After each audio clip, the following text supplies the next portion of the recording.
સમાચાર અમદાવાદમાંથી ઇસ્કોન મંદિરમાં યુવાન દીકરીઓના બ્રેઇન વોશના આક્ષેપ સાથે અરજી થઈ છે। નિવૃત્ત આર્મી જવાને ગુજરાત હાઈકોર્ટમાં દાખલ કરી હેબિયસ કોર્પસ। હાઈકોર્ટમાં દાખલ કરેલી અરજીમાં મંદિરના સુંદર મામા પ્રભુ સામે આક્ષેપો થયા છે।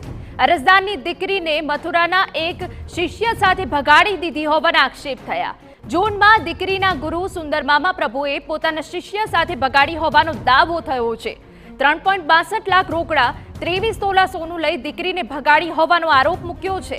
અગાઉ પણ ગુરુએ પોતાના શિષ્ય સાથે દીકરીના લગ્નની વાત કરી હોવાનો દાવો અલગ જ્ઞાતિ હોવાથી અરજદારે દીકરીના લગ્ન માટે ઇનકાર કરી દીધો હતો।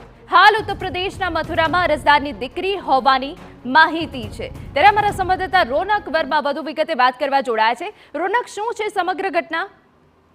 અહીંના વધુ એક વખત જે ધાર્મિક સંસ્થા છે તેનો વિવાદ છે તે ગુજરાત હાઈકોર્ટમાં પહોંચ્યો છે, જેમાં ઇસ્કોન જે ધર્મ છે, ઇસ્કોન જે ગ્રુપ છે તેમના અને તેમની સાથે જોડાયેલા લોકો દ્વારા જે એક યુવતી છે તેને ભગાડી જવાનો આક્ષેપ છે તે કરવામાં આવ્યો છે। ન માત્ર એટલું, પરંતુ એ દીકરીને ભડકાવીને તેની પાસે જે ઘરમાં રોકડા રહેલા હતા તે તેની સાથે 23 તોલા જેટલું સોનું છે તે લઈને તેને ભગાડી જવાનો એક ફરિયાદ છે તે ગુજરાત હાઈકોર્ટમાં કરવામાં આવી છે। હેબિયસ કોર્પસ અરજી છે તે દાખલ કરવામાં આવી છે, જેમાં જે નિવૃત્ત આર્મીમેન છે તેના દ્વારા કેટલીક ચોંકાવનારી રજૂઆતો છે તે કોર્ટના ધ્યાને પણ મૂકવામાં આવી છે।